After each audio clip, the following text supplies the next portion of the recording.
When large jobs require moving massive amounts of snow, get the work done quickly and efficiently with the Western Pile Driver and all-new Pile Driver XL pusher plows, both featuring Trace Edge technology.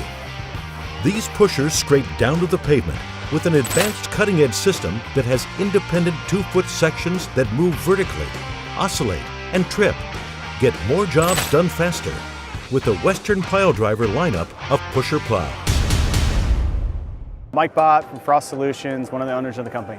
What we do is provide a mini weather station to give you a tailored forecast to those particular locations so you know where and when and what to do in those parts of town. You know there's 2 or 3 or 4 or 5 different ways that people can experience tremendous value having a technology like this.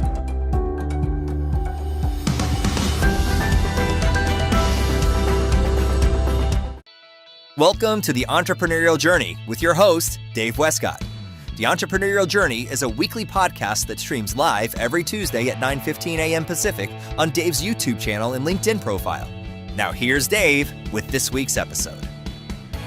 Good morning and welcome to the Entrepreneurial Journey. I'm your host, Dave Westcott, and I've got with me special guest, Caryn Kopp, Chief Door Opener at Kopp Consulting. Caryn, good morning. Good morning. How are you? You know what? I'm absolutely outstanding today. I knew you were going to say that word. Outstanding. That is your word. You know what? It's a good word. In fact, I know that there's some, there's some people who follow me around on LinkedIn and Facebook, and, I see them starting to post the word outstanding. And I say, you know what? You're stealing that. I don't know if that's acceptable or not. But I'm always I feel like, you know what? There's nothing worse than getting on a call with somebody and they're like, I'm okay. Life's all right. It's just like you want to say, well, what's wrong? What can I do to help you? You're alive, But that's why I go there. So you are a 3-time Inc. 5000 winner. Yes. 25 years in business. And did I also see that you are a bestseller for Biz Dev Done Right? Yes, I am the bestseller of Biz Dev Done Right, which is all about the blind spots in the sales process that keep you from, hold on one second, you guys. 1 second. I'm having a little issue here. All right, there we go. All right. Okay, go ahead. All right, so Biz Dev Done Right. Biz Dev Done Right, which is all about the blind spots in the sales process that keep the business leaders from the success they deserve. Read that. Okay. That's, you know what? I'm always looking for a book for the team to read. Yes. Week at a time, chapter at a time. Yes. We're going to do it. So 3-time Inc. 5000 winner. How did you achieve that? Well, it's been a really interesting journey going back these 25 years. I mean, it's the Inc. 5000. It was 2016, I think, or 2015 and 2016. And when you win consecutively, it means you're growing on top of growth, right, which isn't easy. So you have to have systems and processes in place in order to handle the growth that you get. I've always said I will never sacrifice quality for growth. A lot of people do because growth is fun, but you need to be prepared for it if it's going to happen. So one of the things that we did a long time ago when it came to our hiring process is we have a bench philosophy. So we always have 5, sometimes 10 door openers who have been interviewed, vetted, on the bench. Some of them have already gone through our onboarding process. That way, if we have accelerated new client acquisition, we are not sacrificing quality for growth. We are ready. Wow, that's pretty smart. Okay, so I don't see a lot of companies doing things like this. Is this something that you just thought of, or how did you come to do this? Well, it came out of necessity because at one point in time, it was a long time ago, probably, 15 years ago, Vern Harnish put in his Gazelle's newsletter, which is now scaling up, all about the door opener service and how if people want more meetings with important prospects, they should reach out to us.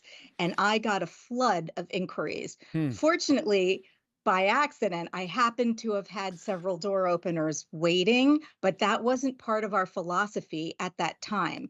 But I said to the team at that time, listen, if this is going to happen more and more, which that was the plan, we need to be ready for it. And because my philosophy is not sacrificing quality for growth, we have to be ready in advance of the growth. Now, that means that when I have these door openers on the bench, I mean, these people are really hard to find. These are the rarest of the rarest hunters, because not all great sales hunters are great door openers. There's a difference between a hunter who's a great closer and a hunter who's a great opener. I am only interested in hiring the openers. So we go through a lot of candidates in order to find the exact right ones. When they're on the bench, if I don't have the new client acquisition that I was planning for, they may go find other jobs, and I have to be okay with that. But we have the bench ahead of the need. That is so interesting. You know, I've noticed that in working with you, not only are we doing a podcast, I'm a client, but I've noticed that you have like the top of the line systems. Like you have Yes. Salesforce and you have Zoom Info and you have other things. Like you have all of the most expensive, and I don't know if most expensive is good or bad, but you have all of the top of the line programs to back your team up. Is that part of this grow, scale, execute plan?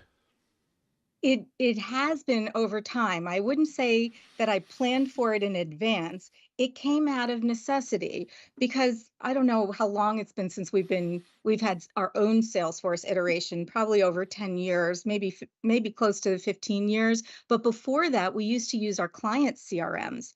But our client CRMs are typically full of prospects that don't deserve our clients' time and attention. So there's a lot of mess in there.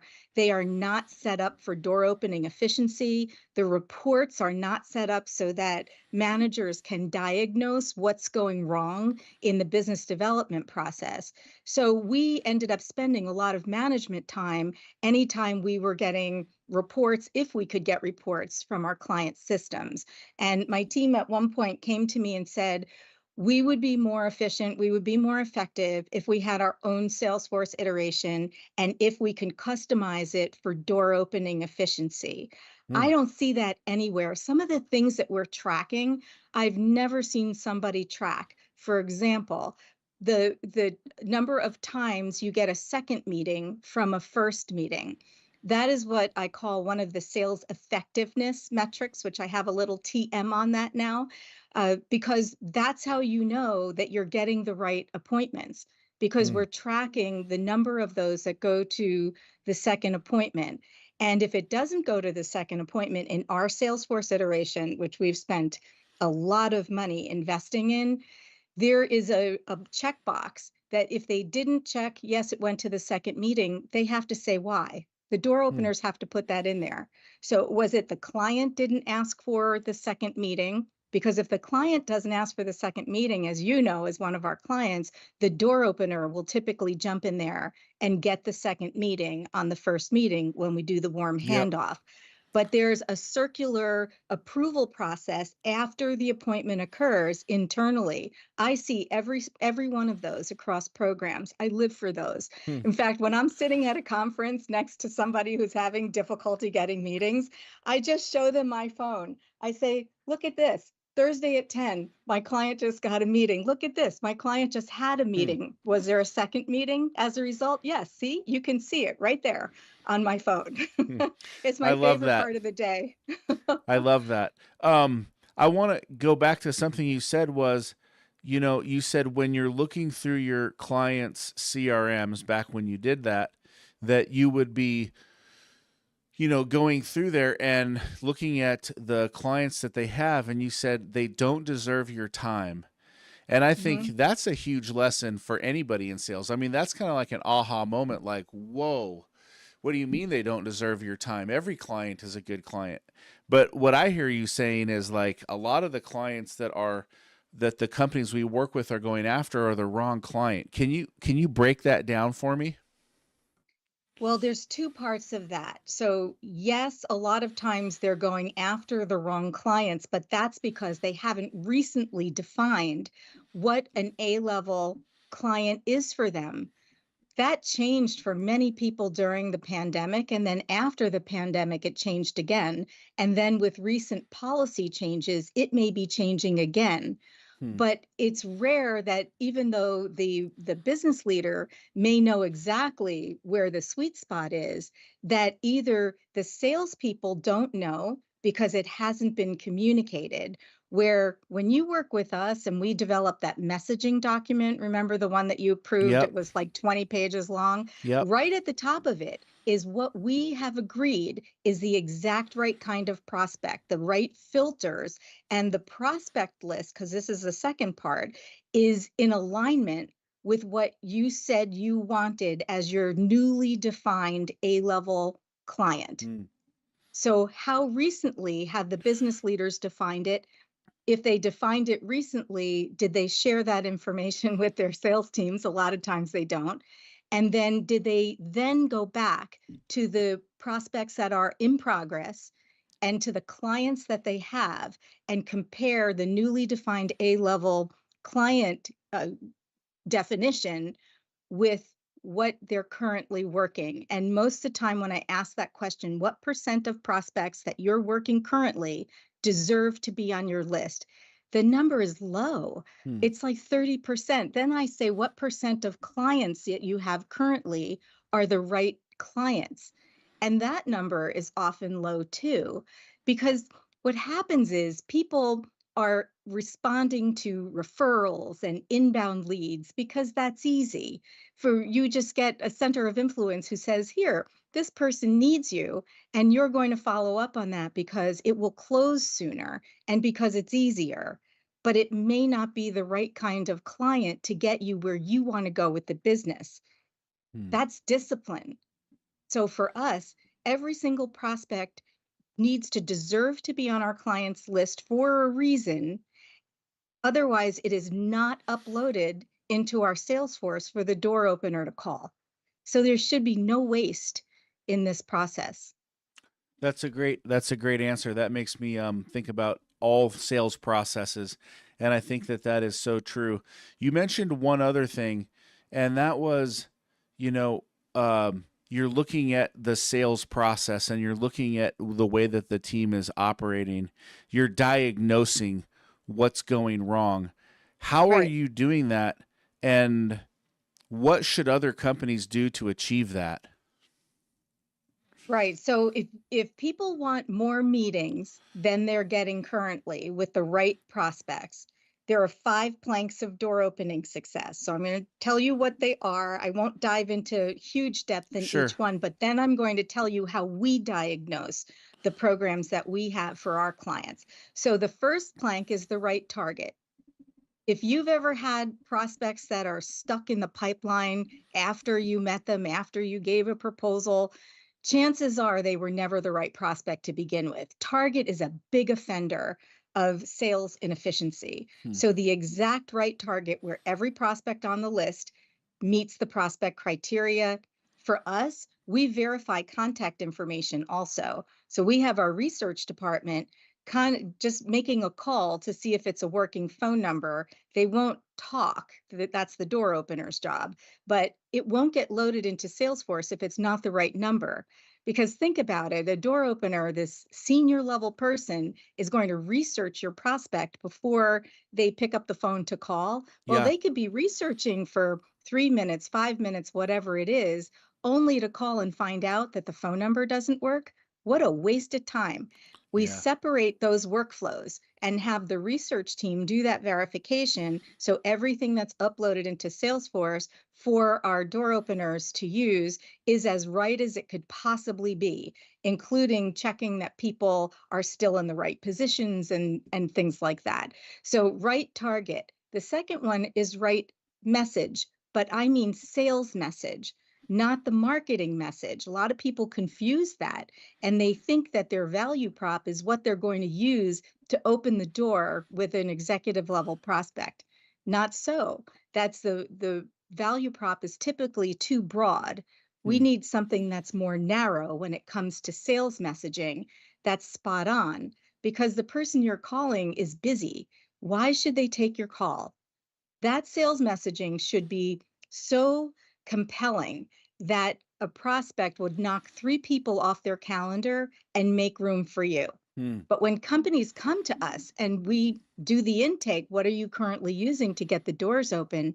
Their sales messaging is A, not sales messaging, and B, it's nowhere near where it needs to be in terms of compelling, piquing curiosity so that the right person is going to say yes. Third plank is the right answers for objections. Notice the word right in front of each of these. Right target, right message, right answers for objections, not just any answer, but the right answer that you think about in advance. Because if you think about it on the fly, you may or may not come out with the right words. So true. And the person in sales with the best words wins. Even if they're not the best person for the job, the person with the best words wins. So if you want to be that person, you have to think about these words, and every word has to work hard for you. The fourth plank is the right door opener. Now, many companies get this wrong because the leader will feel that the salesperson should be opening the door and closing the sale. And maybe they should, but do they? And if they're really good at getting the doors open, now they're working on closing the sale, who's continuing to open these doors? And then you have these unnecessary peaks and valleys in revenue creation because you don't have the right person who's mining the top of the sales funnel. And a lot of people get that part wrong too, where they think the marketing funnel is the same as the sales funnel. And it's not. They're just sending out a bunch of emails may pique some curiosity. You may get a couple hand raisers, but are you going to get the meetings with the exact right prospects, especially if those prospects control big budgets or their executive level? You need human interaction that's at the right level as the person you're contacting. So let's say you have a low-level SDR. A lot of people do that. Oh, this should be done by inside sales. And they'll have like a 24-year-old, 26-year-old calling a CFO of a Fortune 500 company. That's a mismatch. A mismatch. How is that person supposed to carry on a conversation with the CFO? They can't do it. You need a senior level person who's got the DNA to do this job. And that's the only kind of people we hire. And then the fifth plank is the right execution. Is it a phone call? Is it an email? It can't be the same phone call on the third try, fifth try, 20th try. You have to deepen the relationship by adding additional themes. Life doesn't happen according to a script, and a lot of people really want it to. They'll develop these sequences that were developed by a marketer who's never actually done the job of picking up the phone and getting a meeting. How is that person supposed to develop the right sequence? This is all about personalization, especially now. So you have to say something different next week and the week after and the week after. So your original question was, how do we diagnose it? So first of all, we put those 5 planks in place, working properly. Every single one of them is working properly before the door opener launches. Once the door opener launches, that's 2 weeks. We launch in week 3, as you know. And once the door opener launches, that person knows what to do. The data is right. The messaging is right. They've had to pass a role play or they're not allowed to go live. And I don't care how senior they are. If they get one of your prospects on the phone, they have to be able to be in the moment with that prospect to get the best possible outcome. So they have to pass a proficiency test before they're allowed to get on the phones for you. That's how prepared we are. Most companies don't do that. So then if we're not getting the meetings we expect, then we're looking backwards. Our project manager, as you know, sees all of this data, sees the reports, activity for time spent, live conversations, warm leads, the number of touch points, and which touch point it was before reaching a meeting. And that's where we may see issues going on. Maybe somebody is relying too heavily on phone and not enough on email. In most companies, most sellers rely too heavily on email and never pick up the phone. But these things, Dave, are going on at 1,000 feet. You and I, we operate at 30,000 feet. Yeah. The sales manager operates at 20,000 feet. This is going on at 1,000 feet. Mm-hmm. If you can fix what's going on at 1,000 feet, you don't have a 30,000 foot problem. But most managers haven't done this job in 10 years, 15 years. Most trainers have not done this job in 10 years, 15 years. So they are ill-equipped to help or coach one of these sellers who may need to do better. They don't know how to diagnose this. They don't have the reports. They don't have the information, and they haven't done this job. So all they can say to the poor seller is get more meetings. And like the seller's like, gee, I never thought of that. But how do they get more meetings? What is going wrong? They don't get that kind of help. So the best thing for the leader to do is to let us do the job of door opening for them. I agree. I think that's, I agree with that 100%. All right. Take us back 25 years. You know, this has been incredible. I have to go back 25 years because I've ran out of room to write notes on, but, good thing we're recording. I know. I need to listen to this over and over again. And I'm a client. That's, you know, but anyways, 25, what inspired you to take this entrepreneurial journey? Well, let's see. If we go way back, it's not just 25 years ago. Let's go way back to my very first cold calling job. Was when I was 11. So now those people would go to jail, but you know, in those years you could do that. So the family I babysat for owned a lawn doctor franchise. Remember them, the lawn doctor? They're still around in some places. Yeah. And so the mother said to me, you have a good phone voice. Why don't you go in the basement? We have these cubicles and a phone book and a book of messaging. Pick up the phone and start calling and see if you can get us some free lawn evaluations. Well, I won awards for that when I was 11. I was like, sure, I'll try it. What the heck? And I found it really easy. And it was very easy for me to do that. But what I found fascinating was if I changed what I said, or if I changed the cadence of my voice, sometimes the tone of my voice, it completely changed the outcome of the call. For example, if somebody got on the call and they were talking very quickly because they were busy, I would speak more slowly. And I would say, you sound really busy.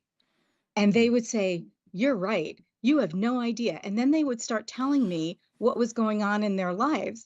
And I would say, wow, sounds like you might be able to use some help with the lawn. Why don't we go ahead and schedule this time? How's Thursday at 10? And I would get these meetings that other people couldn't get. The other thing that was interesting is they had this book of messaging, which of course, you know how important messaging is to our process. We're known for that. And I think this was the original foundation where this mother said to me, this is how you use this book. When a prospect gives you an objection, you look for the tab of the objection, you turn to that, you scroll your finger down the page and start reading. And this would be in the middle of a conversation. It took me 3 calls to realize that was never going to work. You have to know the answers before you get into that situation. And you don't get another chance. I say it to our door openers all the time. You get one shot at this, so no pressure. Don't screw it up. So you were an entrepreneur at 11 years old. And, you know, I interview people all the time. I've interviewed thousands of CEOs. And I'll tell you that you are only the 4th person that I've ever met who was entrepreneurial before I would say the age of 12 or 13. And the other folks are Wes Bergman, who is reality TV star, super successful. Jack Daly, who you know very, very well. And love, yes. That's right. And Mark Moses, who I also know. That's right. That's right. All really good people. So I just find it so interesting that some of the most successful people that I've talked to have like this entrepreneurial DNA as a youth. So DNA is really important. I'm really glad you said that word, because this it wasn't like it found me, but all roads led me here, Dave. I mean, all roads led me here to sales and entrepreneurship. It's not that I intended it. It kept following me Hmm. no matter where I went. When I took home ec, I don't even remember what grade that was. I made the pinky pillow for tired pinkies. You put your Hmm. pinky on the pinky pillow for tired, Hmm. all with, remember mood rings and things like Yeah. that. Yeah. So it found me, but the DNA is really critical when it comes to door opening. And this is a blind spot for most of the leaders out there looking for people who can get them these meetings. They don't look for the DNA, but I have found that it's DNA plus desire to do this job. Not everybody well, first of all, very few great sales hunters are great door openers, Yeah. very few. But even some of the great door openers, the ones who are really talented at this, don't want to do this job. They would Hmm. rather put a stick in their eye than do this job, but they're not going to tell the person who's hiring them that, because then they wouldn't get the job. Hmm. Why So is we that? are why is that? Yeah. That they don't have the DNA or the desire? Yeah. Why don't they want to? It's hard. It's not hard. It's hard for people who don't like it.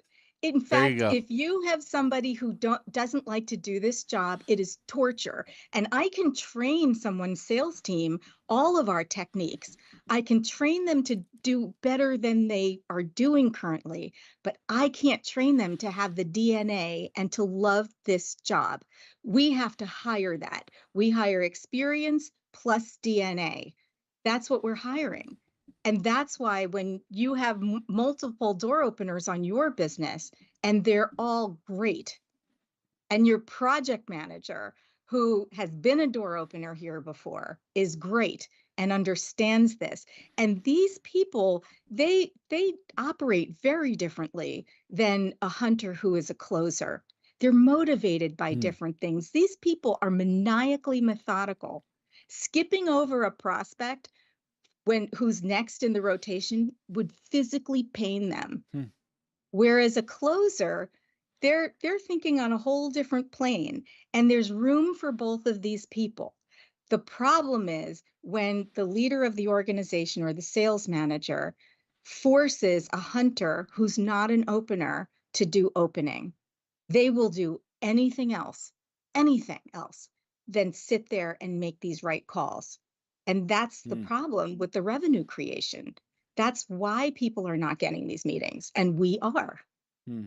It's Yeah, and wrong people. you are getting them. So how did the door opener start? What was that light bulb, that moment of we are in business? I was in the bathroom of a gym where Okay. all good ideas come from. There you go. And I had taken 2 years off to have my second child. So my background is consumer packaged goods, brand management, and business development all the way through. And somebody comes out of the stall and says, "Hey, I have a promotion agency. Does anybody want any part-time work?" And I had been thinking about doing something. I wasn't really quite sure what I wanted to do. And I said to her, "Listen, it won't work for me to work for an administrative rate, but here's something I might be able to do for you for a consulting rate." And then it just flew out of my mouth, Dave. I said, "How would it be if I got you in the door with your prospects for the first meeting?" And her jaw dropped. She said, "You would do that? You could do that for me?" I said, "Yeah, I can do that for you. When can you start?" So I was like, "Oh, I think I might have something here." And Hmm. then I went to the kindergarten welcome lunch for my daughter, who's now 30. So you can see how long we've been in business. And I was standing there with somebody who lived on my street, who had come here from Italy. And in Italy, they had the fifth largest meeting planning company there, targeting pharmaceutical companies. Here, they were having trouble getting it off the ground. She wasn't able to get in the door with the pharmaceutical company headquarters, didn't know how to get it done. And so we were standing there taking cookies off the buffet, And she said to me, "What are you going to do with your time now that your son is going into nursery school?" And he's now going to be 28 in a couple of weeks. And I said, "Well, I've had this business idea. I'm going to get my clients in the door with their prospects for the first meeting." Same reaction. Her jaw dropped. She Hmm. said, "You could do that? You could do that for me?" And I said, "Sure, I could do that for you." We got her in with Pharmacia, who is now Pfizer, Gilead Genzyme, AstraZeneca, Sanofi, and Aventis, which at the time weren't together, Shearing Plow, and then Merck. Although Merck took 3 years, but we got them. And Wow. then later, years later, Merck acquired Shearing Plow, but because they already had the Shearing Plow business, now they had both. Wow. And this put them on the map in a way that they probably couldn't have stayed in this country if Hmm. it wasn't for the work that we Hmm. did. Now, of course, they were great on the meetings, and I was helping them with some of the follow-up and making sure, as we're doing for you, that as you're getting busier and busier, none of these prospects are falling through the cracks because they're all going to close. It's just a matter of when and the Right. right kind of follow-up and relationship building. And I was doing some of that for her so that she could continue to grow. But that's kind of how it's been. And then I was receiving more client requests than I had time as the door opener. Hmm. So I was at a crossroads in my business very early on because I had to make a decision. Do I hire low-level people, low-level appointment setters, train them, manage them, fire them, and do it all again? Or do I hire a senior person like me who had the same kind of DNA and hand them a project so they knew what to do? And because at that time I was working part-time, of course, no more because I run the business Right. now and it's much bigger and has scale. But at the time, I didn't have time to really manage this person and train him and teach him everything I knew. I needed somebody who had the experience and the DNA, Hmm. and I can hand them a project and they could be successful. I hired the person who replaced me in my last business development job. And that's exactly what happened. I handed her the project and she did really well. Great. That became the business model, even to this day, Hmm. so many years later, like 23 years later. It is my business model. We hire experience plus DNA and then need a thin layer of management because these people already know what to do. Yeah. I hired people who want to do this job. But of course, we have structure in place now because we're much bigger. Isn't that interesting that you could almost put that same philosophy into every role in the business? Like, hey, next is we won this amazing work that we wanted, and then, we hired an account manager, but we wanted the cheapest account manager. So we decided we were going to hire one that we paid $30 an hour, and they really didn't have the experience and they really didn't have the ability. And then this great work that they brought on, they couldn't execute it, and we had to train, hire, fire when we could bring on someone of a higher caliber, of the highest caliber, and they could execute that work the way that it's supposed to. That's a learning lesson that any business owner, executive can take in any position. What a concept, right? It is, Hire the yeah. right person, hire Right the right people. person, Yep, right and people. split the roles. Like that's the other thing that we're talking about. Why just, stand back and say it should be done this way with one person doing open through close when it doesn't have to be done that way from an efficiency standpoint? Over time, there were other times when we're on a hunt for efficiency here, because the more time our door openers could spend opening the door and doing what only they could do, the more meetings you're going to have, the happier you're going to be, the more sales you're going to close, right? And it funds us forward, as you know. Yeah, One of your closed sales pays for anything we'll ever do for you. And there were like at least 5 or 6 that additional sure. sales that it's so far, and then there are a bunch more in progress. So we learned also probably, I don't know, maybe 5, 6 years into the business, that if we split the role of door opener from the strategist who figured out those right target filters and the right sales messaging and the right answers for objections, that was actually better, because not all great door openers are great messaging strategists, which was a big learning for me because I can do them both. So I just figured everybody could, but that's not true. Yeah. Just like not every great hunter is a great door opener. Hmm. So we split that role in our company. And then we split the role of door opener from list developer. And a lot of companies don't do that. But list development takes a lot of time and it can be done at a lower pay rate, which is why we do list development separately.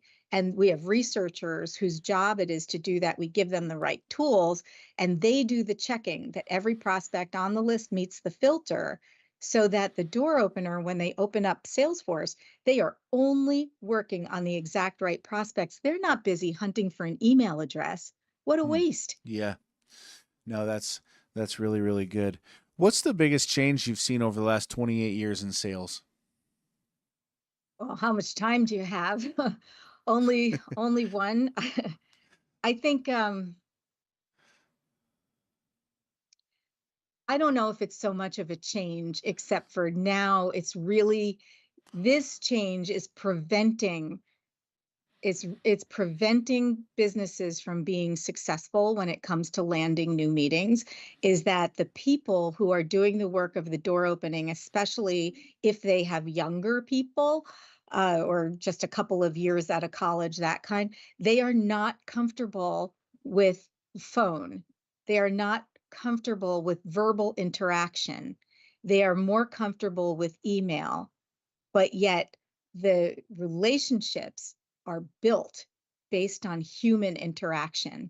And people spend a lot of money and a lot of time, as I said earlier, trying to figure out sequences, which are really just email sequences, or maybe there's something on social, which is an awareness play. And important, awareness is important. But if you want to develop a relationship, you have to talk to somebody. Yeah, So you I do. would see that's one of the biggest changes, is not that phone is important. It's that people are desperate not to use it. Desperate not to use it. Man, that's awesome.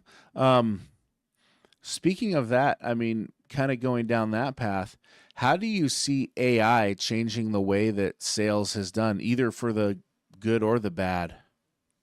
Well, I think in alignment with what I just said, I think the people who need to get in more doors think, wow, this is great. Kind of like when email marketing came on the scene and they think, great, now I don't have to actually call anyone. I think that they're using AI to develop their sequences. And what's really interesting, first of all, it doesn't have any human interaction, so that's a problem right there. But it's interesting that decision makers now are very skeptical of any communication that might have been developed by AI. Mm. They don't mind it in their information, but they don't want it when it's somebody's communicating with them and trying to open a relationship. So I've heard the decision makers say, oh, if I see the word delve, I know it was generated by AI, even if it wasn't. So you could have somebody whose email was generated by a human, Yeah. but if the decision maker thinks it was AI, they discount it. Wow. Wow. Yeah, Wow. I think people are going to continue to try to do that as they did with email, and they will lose if it doesn't sound like a human, if it doesn't sound like it was meant for the decision maker. Where we're using it, and it is exceptionally helpful, is from an efficiency standpoint. How do we identify the insights that certain prospects would react to, that would find more compelling Mm. than others? And we weave that into the messaging, but it's a theme, not a script. And the door opener, who's very senior, who has got the DNA, knows what to do with those themes that these decision makers would find compelling.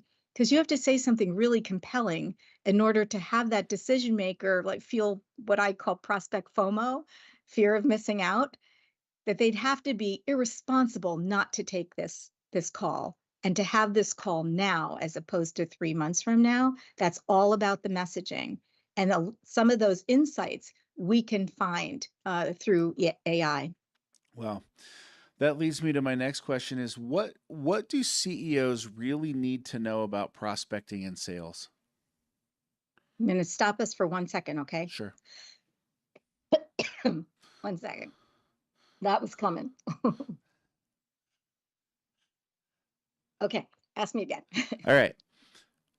That leads me to my next question. What do CEOs really need to know about prospecting and sales? Well, I've said several times in the course of our conversation that not all great sales hunters are great door openers. So make sure, and this is a sales effectiveness metric, what percent of your sellers and managers are the right people in the right roles. And that number should be 99.9%, right? So the second thing is that many companies lack consistency and effectiveness in bringing new opportunities in with the right prospects. And in this market right now, that's not just risky, it's reckless. The third thing is the level of the person whose job it is to land the meetings must align with the level of the prospect, as well as the size and complexity of the deal. Many leaders get that wrong. We talked about that. Email marketing alone is not going to get the door open with most executive level prospects because it's one-way communication and it requires two ways. The managers and the trainers who've not worked a prospect list in the last 2 years are probably ill-equipped to coach or train the sellers whose job it is to do this. What are they going to tell them other than just get more meetings? And the last thing is the leaders are not monitoring these sales effectiveness metrics that I've been talking about. They're not monitoring the right KPIs. So they may monitor number of calls and number of emails, but they don't monitor number of calls and emails to the right prospect. They're not monitoring the quality of the emails and the calls to make sure that whoever is making them has language plus delivery. That's one of our formulas. Language plus delivery equals outcome. They need to be doing that. They need to be monitoring the top 3 objections. We do this for you. You probably don't realize this. We monitor the top 3 objections we face when we're making calls on your behalf. Because if there's one objection that we're getting over and over again, the likelihood is either we need a better answer for that objection, or we need to change the message or the target in order to reduce the number of times we're facing that objection. But that's something people don't monitor. So how would they know? Yeah. How many times they're facing that? I could go on, but yeah. I have 3 questions left for you. And this one I'm gonna set up a little bit differently, but I'm gonna go back to 2022. And in 2022, we had a sales team of maybe 4 people in our internal organization, and those are 4 hunters. And when it came to winter season, they had provided proposals to customers in the tune of about $550 million, $500 million in work.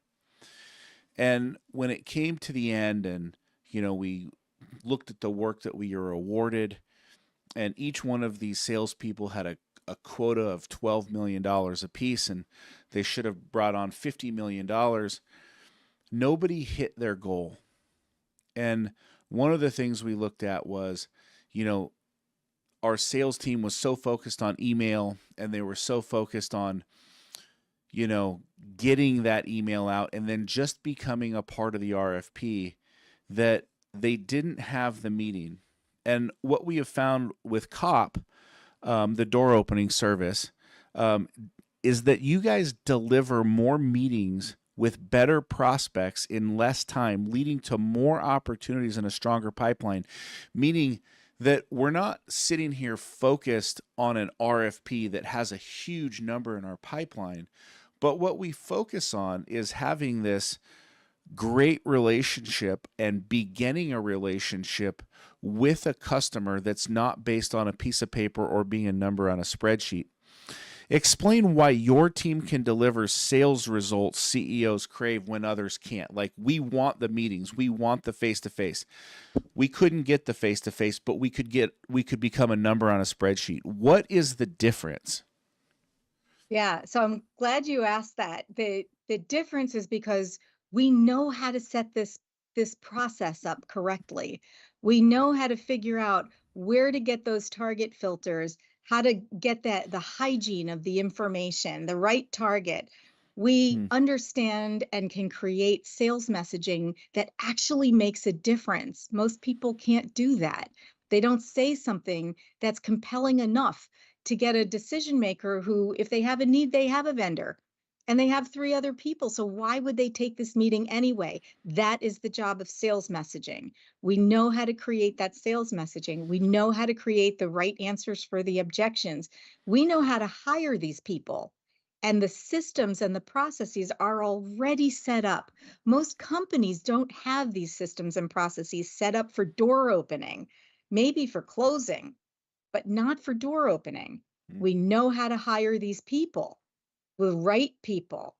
And then these right people not only know how to do this job, but the people who are managing them and the projects, they know how to manage this kind of a salesperson. They understand how to diagnose if something's going wrong.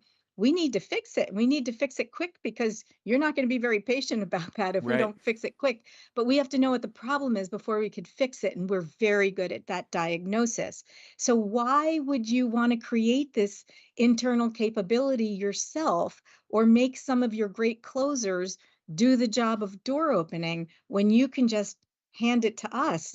Yeah. In fact, you had 20, I think we talked about the stats last week. It was 24 weeks we've been live. Yep. You had 40 great meetings. Yep. All of them were great. You've closed 6 sales. 2 of them were whoppers. Last week, you just were awarded another RFP and have a $30 million pipeline. Yeah. In 24 weeks, most teams can't get that kind of results. In 2 years. In 2 years. Yeah, it's going to And take years to get that. Yeah, and in fact, you had a whole group of people when you were interviewing me. Yeah. You had a whole group of your advisors that were on, and most of them were telling you, don't hire us, don't do this. It's true. And I think there are a lot of internal people who, when the leader says, we have to do something different, we can't keep tolerating these kinds of results, we must do something different, that there are naysayers internally who say, oh, no, don't do that, don't try that. And what would you say to them after your experience? I would say that when we took those initial meetings, you've got very seasoned CFO, very seasoned, general counsel, very seasoned operations people, salespeople, and they don't see the vision, right? They don't see what they're missing, and they're so focused on the dollar, like, oh my gosh, it's going to cost this. And the whole thing is just negative. Like, what if it doesn't work out? And my thought was this, wait a minute. Like, I'm not worried about what if it doesn't work out. I'm saying to myself, I've been an entrepreneur for 25 years. The only thing that I've had to do over the last 25 years is bet on myself.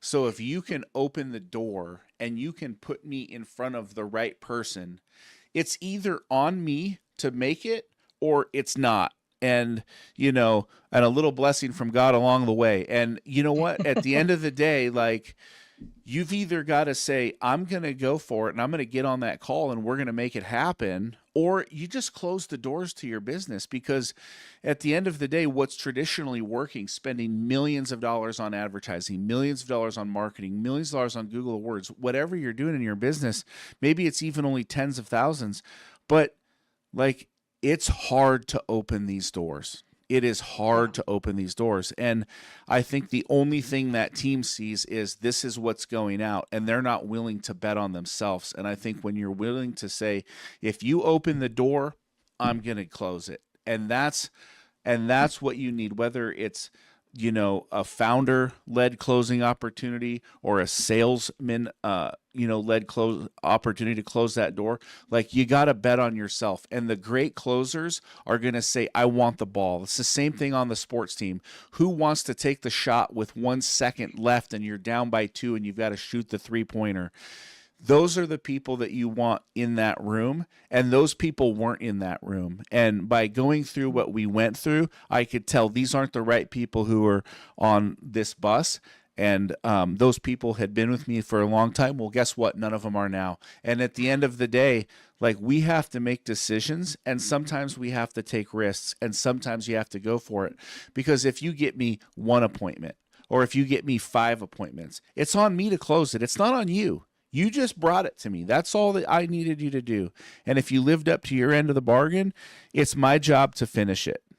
And so that's what I was betting on. I was betting on me. And I said, that's what I'm going to do. I'm going to bet on myself.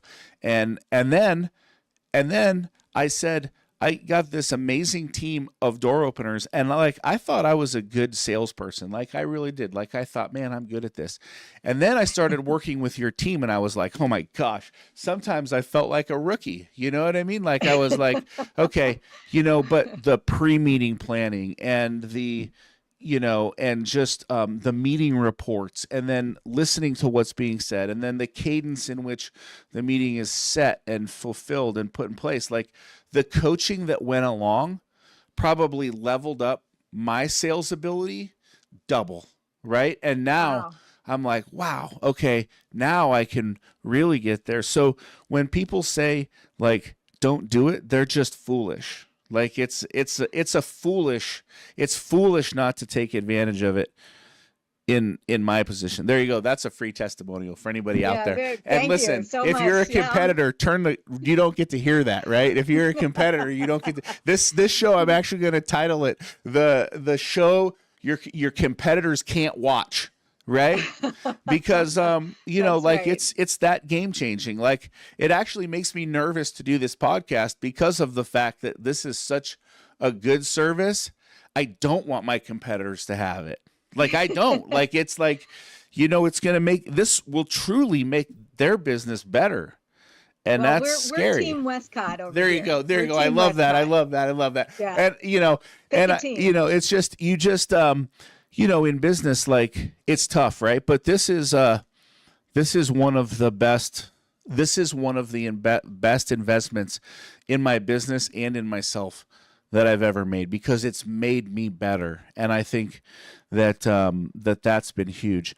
So, well, thank you. And we love working with you too. Thank you. Our team loves it. They get to do their best work because you're listening to us. Sometimes our clients fight us on changing their sales process when we make these recommendations, or changing their sales language, or actually reading the appointment report before they get on the appointment. Like, sometimes they fight us about this, and we can do our best work with you, and we really appreciate that. Thank you. Hey, listen, I feel like it's like this. When it has a cost that hurts a little bit, then at the end of the day, you better pay attention to it and take it full advantage of it. And I'm a believer in this. When you see the price, you can either cry once or you can cry twice.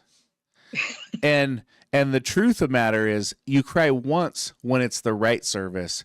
You cry twice when you pay for the wrong service and you get the wrong outcome. And wow, so that's well said. Like, well, how much, like, with what you have already closed with the $30 million pipeline behind it, this is a rounding error. Yeah, it is. Like, it's a no-brainer. Error. But when you're at day one looking at the investment, and you've got an entire team of people that you trust and work with, and every one of them says, don't do it, and then you do it, like, it's kind of like, it kind of makes you feel crazy for a minute. But at the end of the day, like, in that first week, we got an appointment with like Circle K or something, and it was like, whoa. Yep. Okay. It can work. The pressure immediately, and you have a little smile, and you're like, oh, wow, this is kind of cool, And It's so, nice to prove people wrong sometimes. It's really nice. When yeah, people were saying, oh, cold calling doesn't work. And of course it doesn't work. If it's cold, you have to do your research and say something meaningful. But if you do it right, it really works. Most people just don't, which is why we're here to just get that job done for yeah. people. So if someone's in the audience and they really want to take their business to the next level, if they've listened to this and they have taken his, listen, I work with you. Like we said at the beginning of the show, we talk all the time. I mean, look at this. I got like 3 pages of notes. Like, okay, I got to go back and change this and this. And just, I don't know. I'm going to need a pinky pillow. I don't know. Like, we got a lot going on. And I just think, like if someone really wants to take their business and it's just their entire sales organization to the next level, how do they get in touch with you? Yeah, so they could go to our website, which Okay. is koppconsultingusa.com, KOPP consultingusa.com.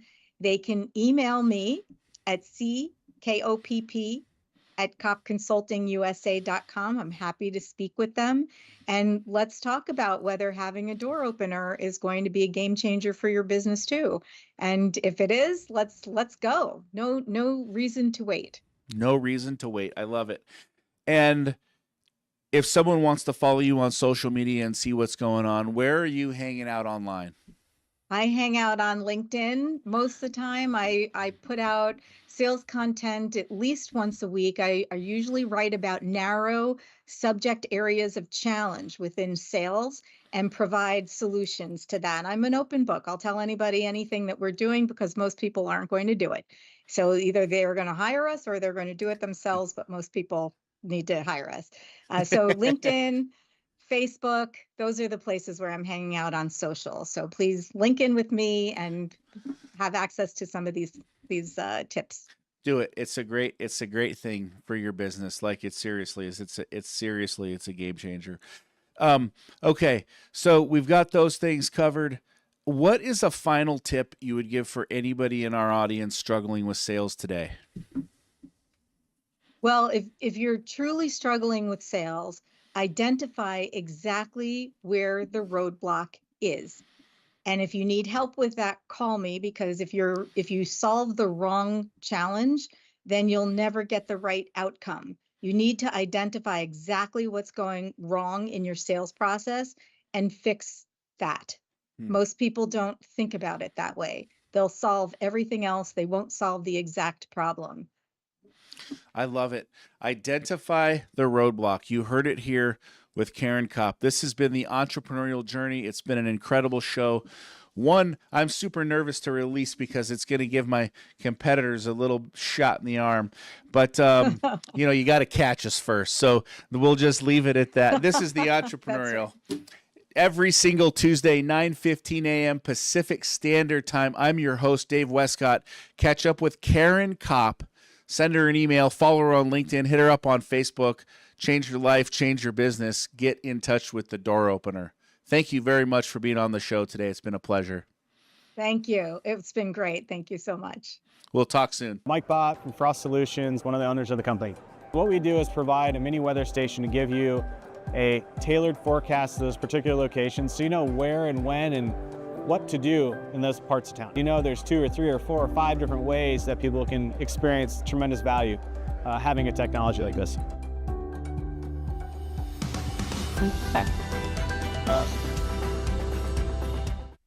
Introducing the all-new Western Enforcer V-Plow.